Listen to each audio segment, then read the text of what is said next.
인간은 참 강한 듯 하면서도 그 한없이 약한 존재라고 느껴지는 것이 그 주전 2세기경에 그리스, 페르시아, 인도에 이르는 대제국을 건설했던 알렉산더 대왕이 모기에 물려 죽었다고 하지 않습니까? 막 온 세계를 삼킬 듯이 기세등등하던 그 영웅 같은 알렉산더가 모기에 물려가지고 그 말라리아에 걸려 죽었다. 이게 한없이 강한 것 같지만 또 한없이 초라하고 약한 게 그게 인간이라는 것을 설명하는 대표적인 사례라고 생각을 합니다. 구약의 인물 엘리야를 봐도 저는 이 생각이 늘 그 마음에 절실한데요. 겉으로 보기에 엘리야가 얼마나 대단한 인물입니까?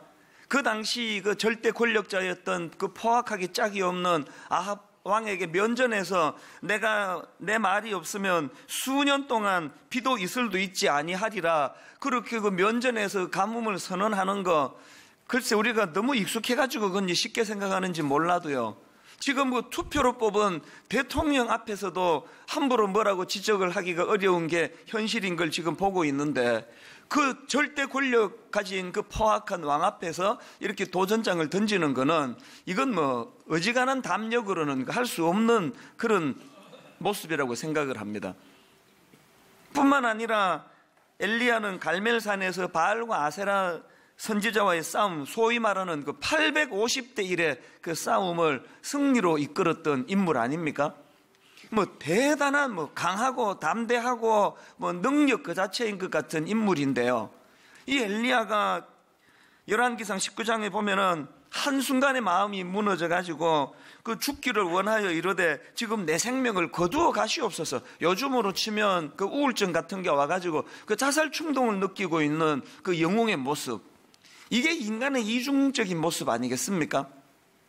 그렇게 외부의 적들을 상대해가지고는 누구도 그 흉내도 낼 수 없는 담대함으로 맞섰던 거지만 그 내면의 그 두려움 하나도 해결하지 못하는 참 약한 모습을 보여주는 그 엘리야. 그 엘리야를 보면서 우리가 시인할 수밖에 없는 게 뭡니까? 인간은 누구나 다 약하다. 겉으로 보기에 세 보이고 강해 보이고 영웅 같은 사람일수록 그 내면은 오히려 더 약해서 이런 문제로 고뇌하는 게 인간이다. 이걸 우리가 느낄 수 있다는 것입니다. 이런 의미에서 저는 오늘 본문 로마서 8장 26절 말씀이 그 남다른 은혜로 또 인간 이해에 참 도움을 주는 말씀으로 저는 이 말씀을 받아들입니다. 이와 같이 성령도 우리의 연약함을 도우시나니 우리는 마땅히 기도할 바를 알지 못하나 오직 성령이 말할 수 없는 탄식으로 우리를 위하여 친히 간구하시느니라. 저는 이 말씀 속에요, 인간의 그 실존적인 두 가지 그 모습을 여기서 지금 담고 있다고 생각을 하는데요. 하나는요, 우리 인간은 누구나 예외 없이 다 약한 존재라는 거예요.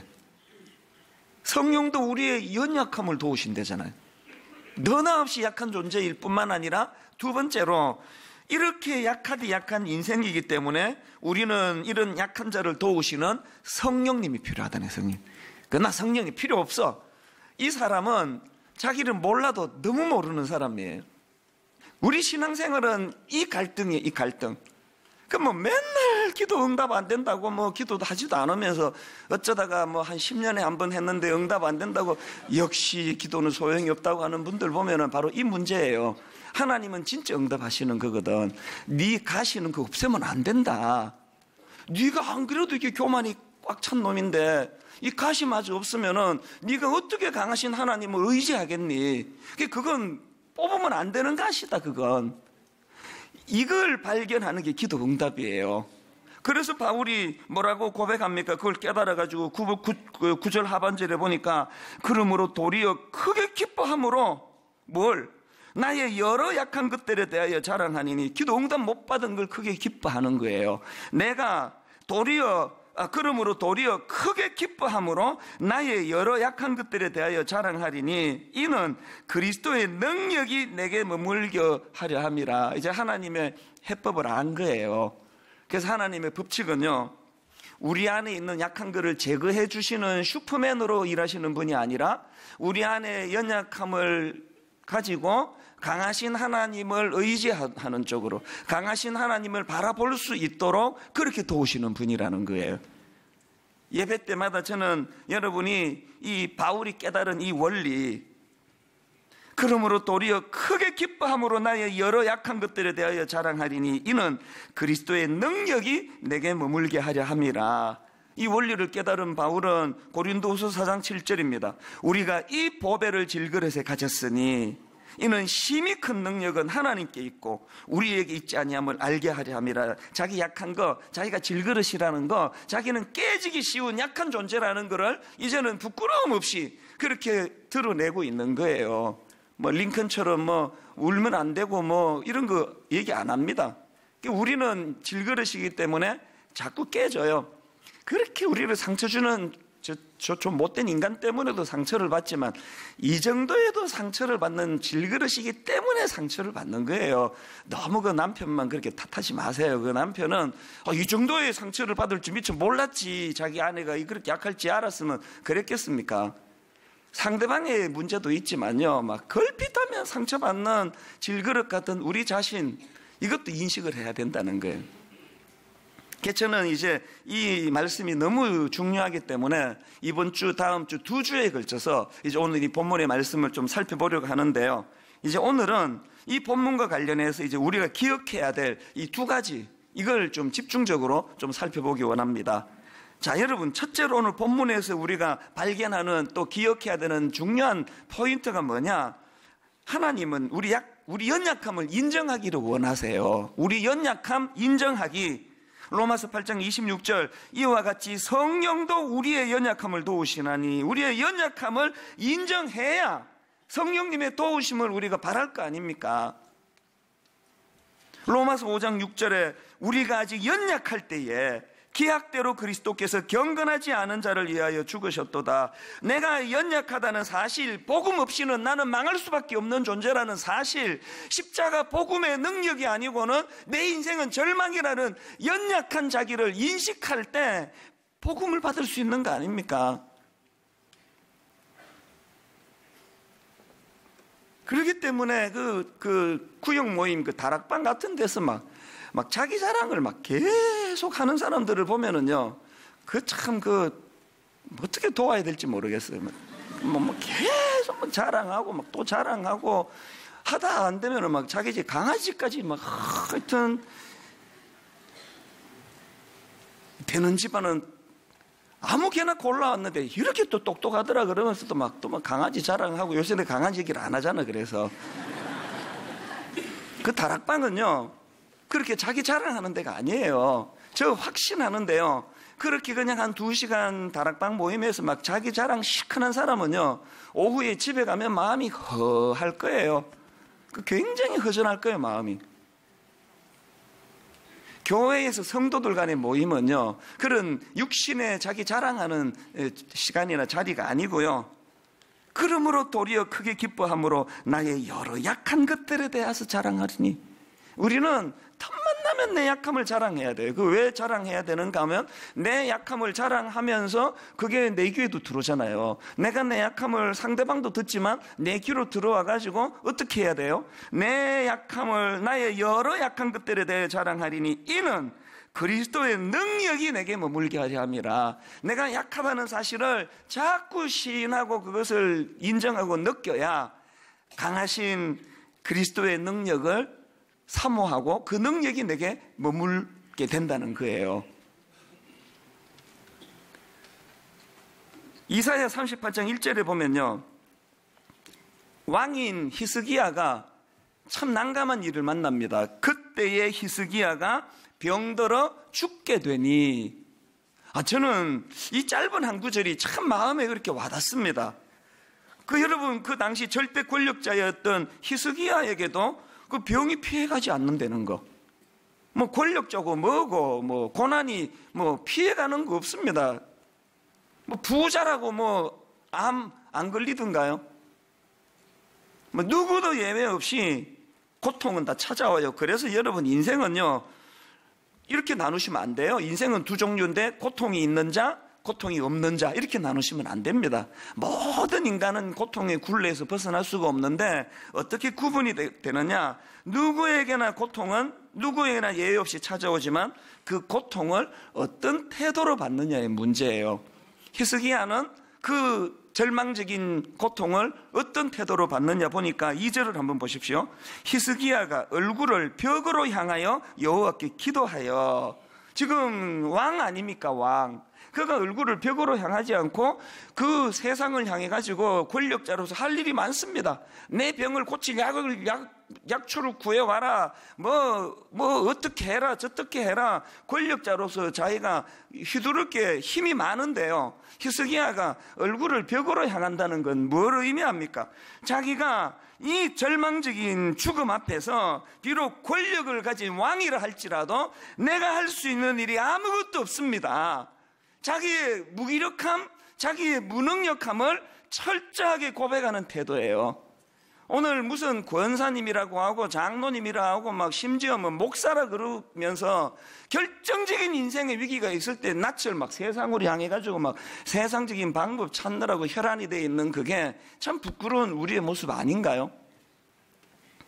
그렇게 얼굴을 벽으로 향하고 하나님은 바라며 기도하는 히스기야의 기도를 들어보니까 참 간단해요. 3절을 보세요. 이르되 여호와여 구하오니 내가 주 앞에서 진실과 전심으로 행하며 주의 목전에서 선하게 행한 것을 기억하옵소서 하고, 그 다음 보세요. 히스기야가 심히 통곡하니. 인간의 한계를 경험하면 뭐 하나님께 뭐 토 많이 달 거 없습니다. 울면 돼요. 그냥 심히 통곡하니. 자꾸 뭐 그냥 하나님 앞에 나왔어도 뭐 센 척하고 뭐 하나님 안 도와줘도 된다는 식으로 이래갖고는 안 되는 거예요. 우는 거예요. 그래서 분당 우리 교회에서 뭐 막 크리넥스를 좀 비치해달라, 뭐 여자 화장실에 뭐를 좀 화장 지우는 뭐를 해달라, 막 초창기에는 숫자가 많지 않을 때는 그런 요구들이 많았는데요. 뭐 안 해주니까 자기들이 다 갖고 오기는 갖고 오더라고요. 교회 올 때 화장지 갖고 오는 거 좋은 일이에요. 감정에 들떠라는 말이 아니고요. 이 인생의 엿새 동안 참 세상에 어디 의지할 데 없어 억제됐던 내 상한 마음을 하나님 앞에 나와서 히스기야처럼 통곡하라는 뜻이에요. 그냥 우는 거예요. 애 키우는 분은 다 아실 거예요. 학교 갔다 오는데 울고 와요. 그 한마디에 다 해결되는 거예요. 뭐 말 필요 없습니다. 뭔 일 있니? 엄마는 학교 가자. 그거 아닙니까? 우리가 하나님 앞에서 히스기야처럼 낯을 벽으로 향하고 인간적인 방법 동원하면 나 아직 힘 있다, 나 현 왕이다, 이런 거 아니고요. 이 문제는 권력으로도 해결할 수 없다. 그래서 하나님 앞에 통곡을 하니까 하나님의 응답을 보세요. 4절 5절.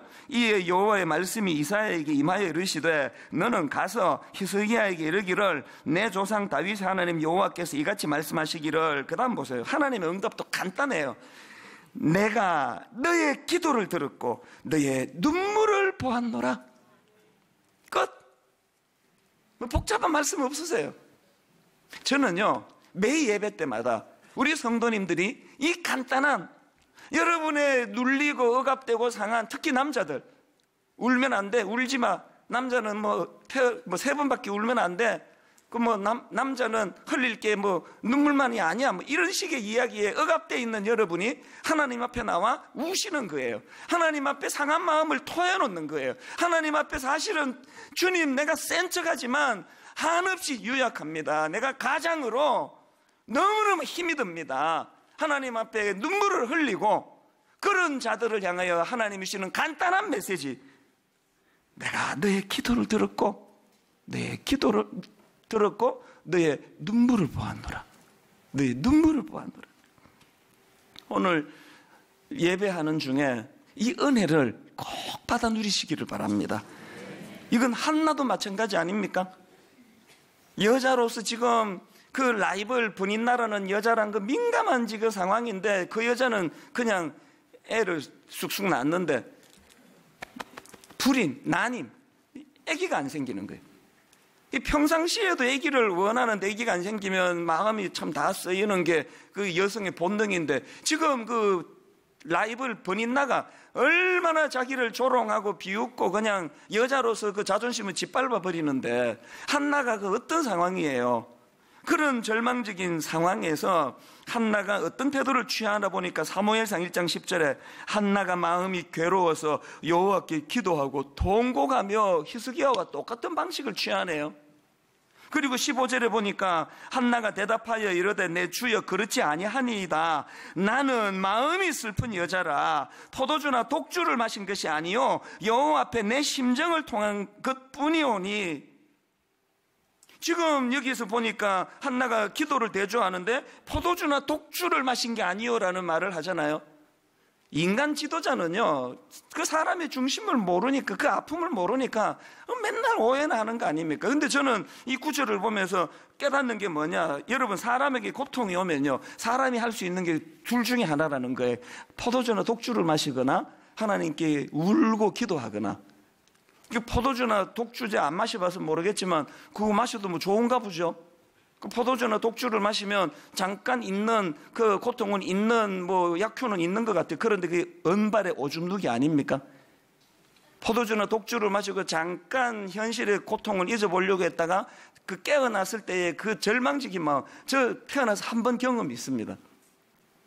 대학교 1학년 때 난 예수 믿는 사람이라고 난 술 안 마신다고 근데 그렇게 선포하는데 막 친구들이 계속 그런 데만 데리고 다니면서 너 한 잔만 마셔라, 너 이거 먹다가 안 죽는다고 막 또 예수 믿는데 니도 나 전도해야 될 거 아니냐, 나 술 먹으면 교회 따라갈게 막 계속 이런 식으로 저를 그 약을 올리고 괴롭혀가지고 또 제가 또 다혈질 열받아가지고 마시마 그러면서 이제 막 그날 막 엄청 막 소주를요, 우리 어머니 아직도 모르시는데 막 엄청 들이마셨더니요 막 이제 필름이 막 끊어지는 거예요. 화장실에 갔는데 또 기억이 또 드러누워 있고 내 친구가 또 자기 집으로 데리고 가고 이렇게 이제 필름이 다 끊어져 가지고 그 다음날 아침에 깨보니까 막 머리가 깨질 듯이 아프더라고요. 그래서 이게 포도주나 독주는 마시면 안 되는구나. 그래서 그날 이후로 내가 술을 딱 끊었고 한 방울도 안 마셔. 그날 이후로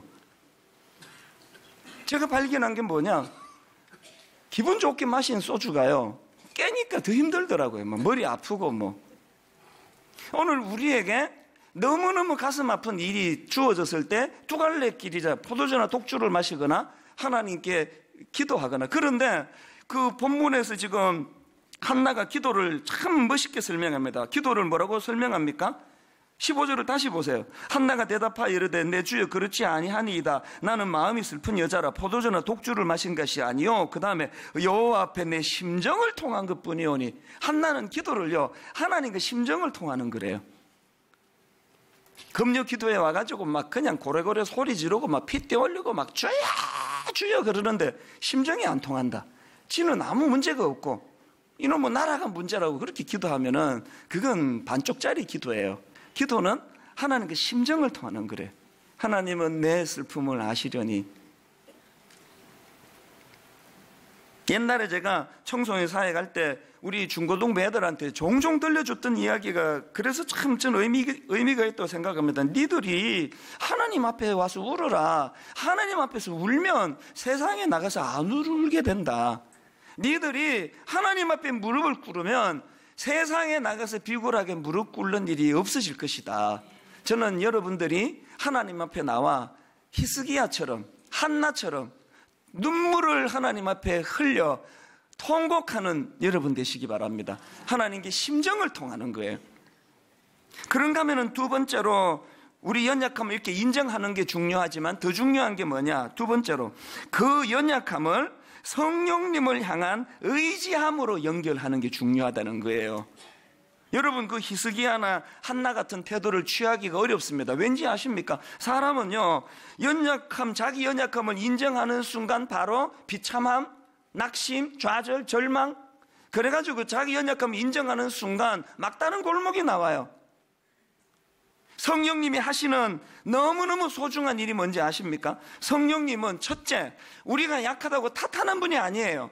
그리고 더 중요한 성령님의 역할 둘째, 성령님은 우리가 약하다고 낙심할 때 그거를 절망으로 빠지지 않도록 그거를 오히려 성령님 의지하여 희망을 가지는 쪽으로 연결해 주시는 분이 성령님이라는 거예요. 이와 같이 성령도 우리의 연약함을 도우시나니 내 이 초라한 현실을 정직하게 직시함으로 그래서 성령님을 의지하게 만드는 도구가 되게 안 되는 거예요. 저는 목사 안수를 받을 때 좀 굉장히 심각했습니다. 왜냐하니까 이게 내가 이 목사가 되는데 저는 또 저를 알잖아요. 내가 얼마나 그냥 고집이 센 사람인지, 그리고 제가 얼마나 인격적으로 다듬어지지 않은 모난 부분이 많은지를 너무 잘 아는데 이 상태로 내가 목사가 되면 얼마나 많이 다치게 하겠냐고 사람들을. 그래가지고 저는 정말 절박하게 기도했습니다. 저희 아버지가 금식 기도하다가 돌아가셨기 때문에 저는 트라우마가 있어가지고 어지간하면 나 금식 안 해요. 나 그냥 기도해요.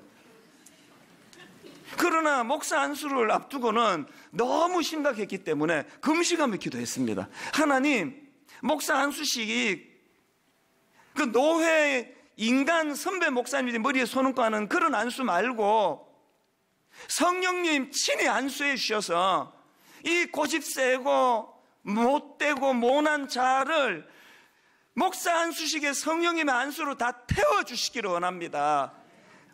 절박하게 제가 그렇게 기도했는데 응답이 하나도 안 됐어요.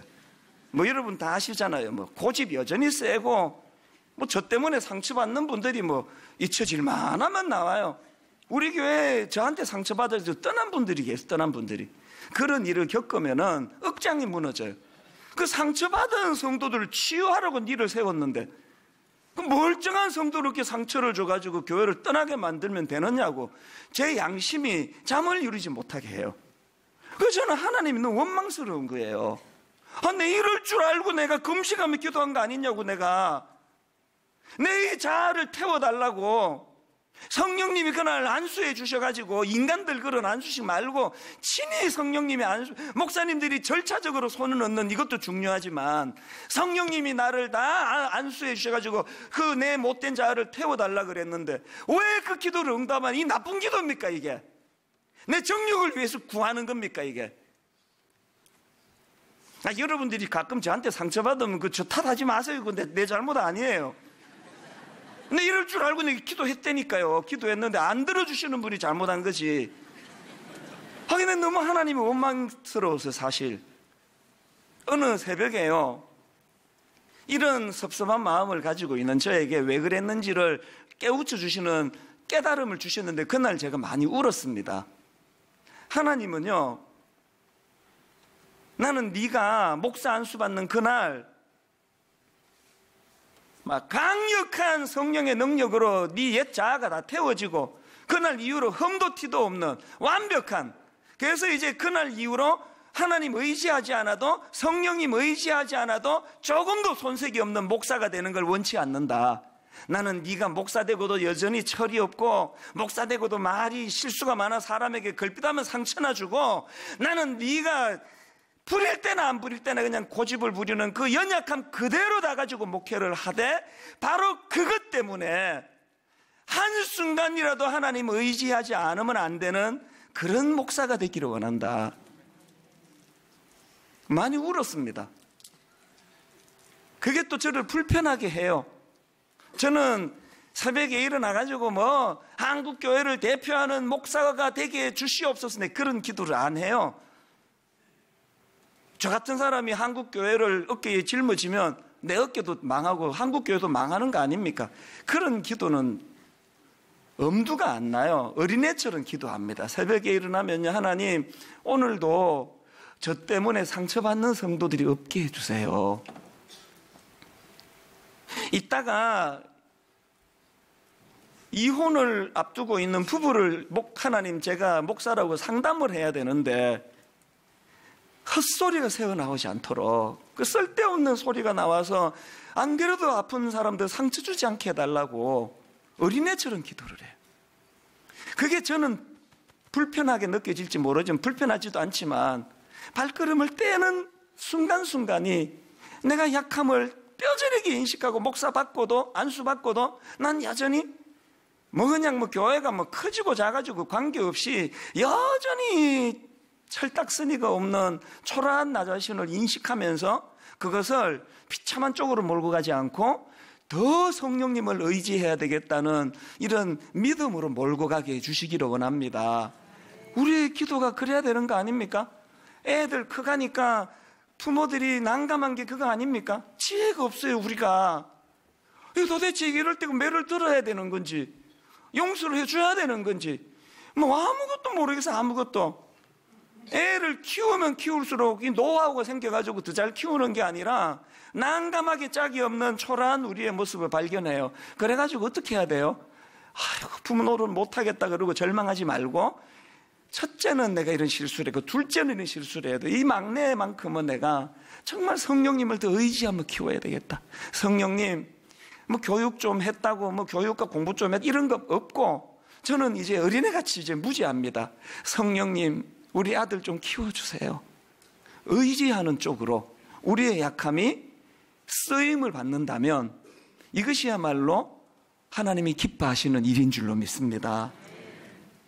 자, 그럼 좀 더 구체적으로 우리에게 어떤 약함이 있습니까? 이 말을 다른 말로 하면 성령님은 우리의 어떤 약한 것들을 도와주십니까?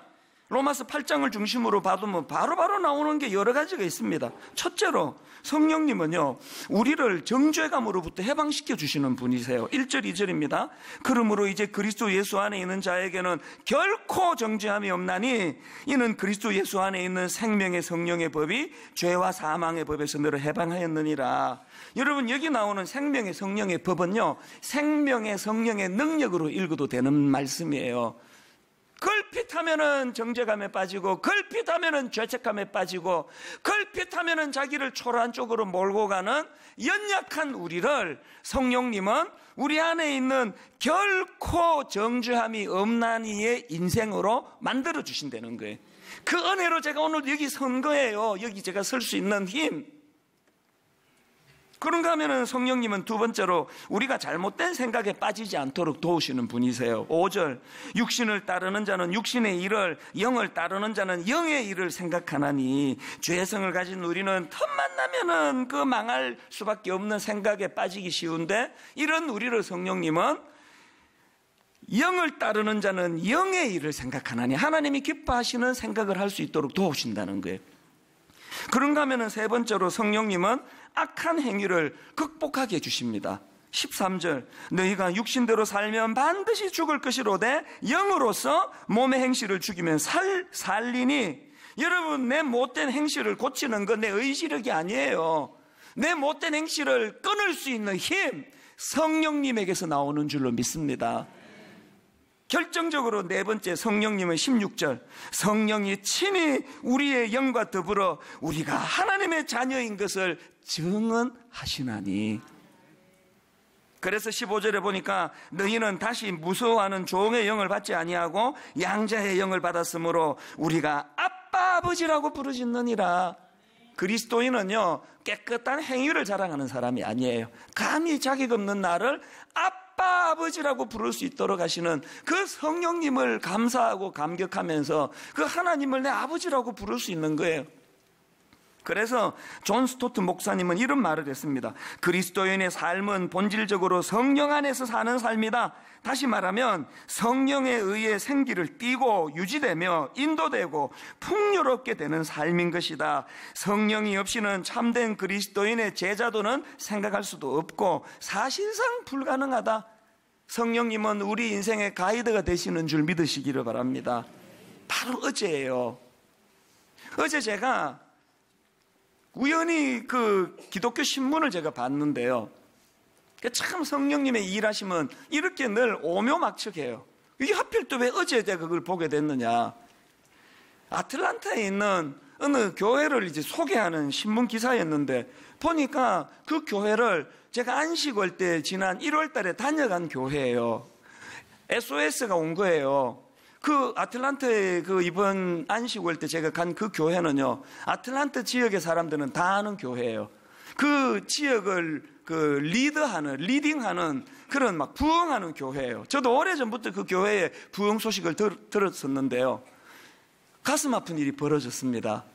그렇게 역동적으로 성령님의 은혜를 구하고 그렇게 달려가시던 목사님인데, 담임 목사님이요, 단기 선교 가셨다가 심장마비로 돌아가신 거예요.